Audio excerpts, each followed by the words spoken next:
O Father of the 21st treasury of light, by your cipher and by your name, we invoke you. Oazi Ai. Oazi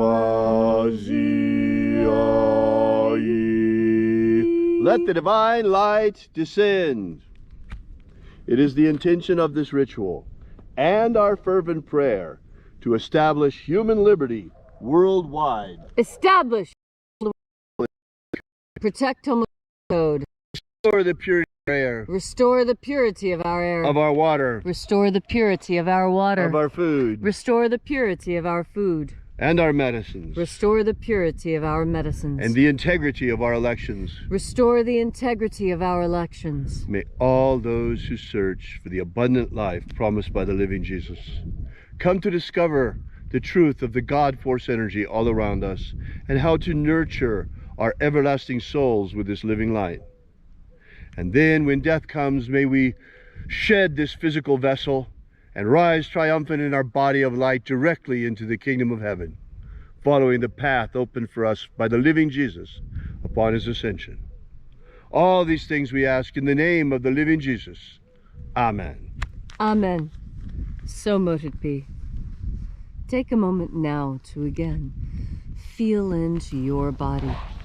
This ancient magical rite we are doing together helps you experience more God force energy within yourself.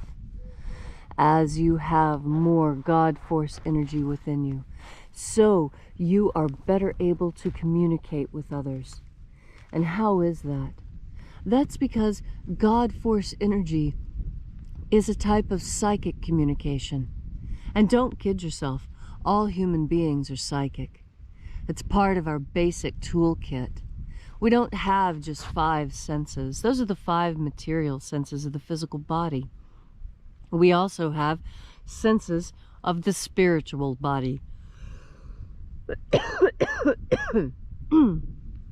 The spiritual body is fed on God force energy.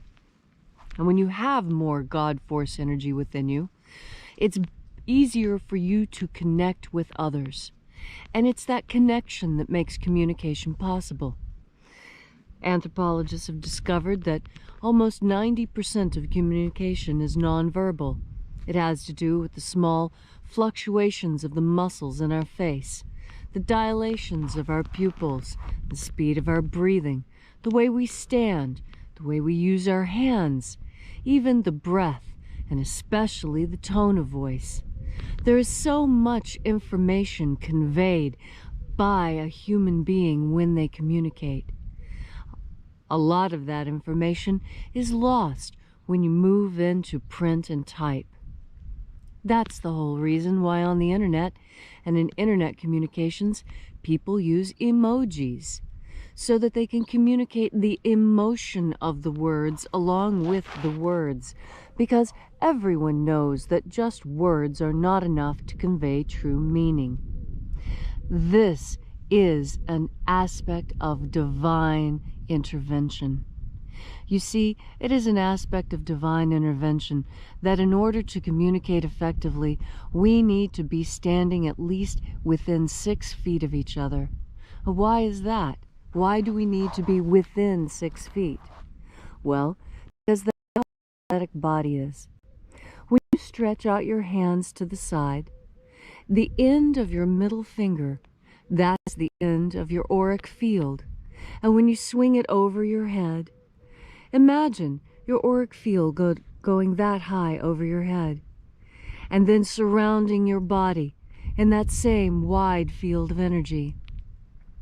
When you step into that 6-foot boundary within someone's energy, you're stepping into their energetic field, their personal morphogenetic field. And when you step into that morphogenetic field, you blend your 2 fields together. And this allows you to communicate psychically. This psychic communication, from simply standing close together, this is what we're seeking when we seek to move into crowds, and why we like being in large groups. We humans like the feeling of when our morphogenetic fields blend. And the more of us there are, the bigger the morphogenetic field gets, and the better we feel being in each other's company. I know this is the reason why. There are people who are trying to tell you that you need to make sure that you stand 6 feet away from someone. I'm telling you, they're trying to keep you from communicating with others. Don't let this happen. You have a right to communicate. Communication is one of the most sacred rights of humanity. Why, it was through communication that this entire world was created. Think about it. The world was created with a word. And, having been created with a word, it is sustained with words. And who is it that has words on this earth, if not humanity? We human beings are the ones who possess language, and so we are the ones with the words that create this world. Today, as you have the opportunity to spend this wonderful Friday in the company of family, friends, co-workers, and complete strangers, and yes, it's a pleasure to spend time with strangers, remember to stand close to each other. Remember to show each other your faces. Remember that 90% of all human communication is nonverbal. It'll be a while to take in just one more deep breath of God force. Thank you, Leslie. Be sure to download our free ebook at alphaomega.church. And while you're there, we ask that you consider leaving a donation. This is the part where we pass around the collection plate every day. And also, while you're there, be sure to visit our prayer wall. That's where we bring your petitions to the angels. And we do that every day. So thank you so much for coming out. We hope to see you again tomorrow. And until then, as always, have faith and expect a miracle.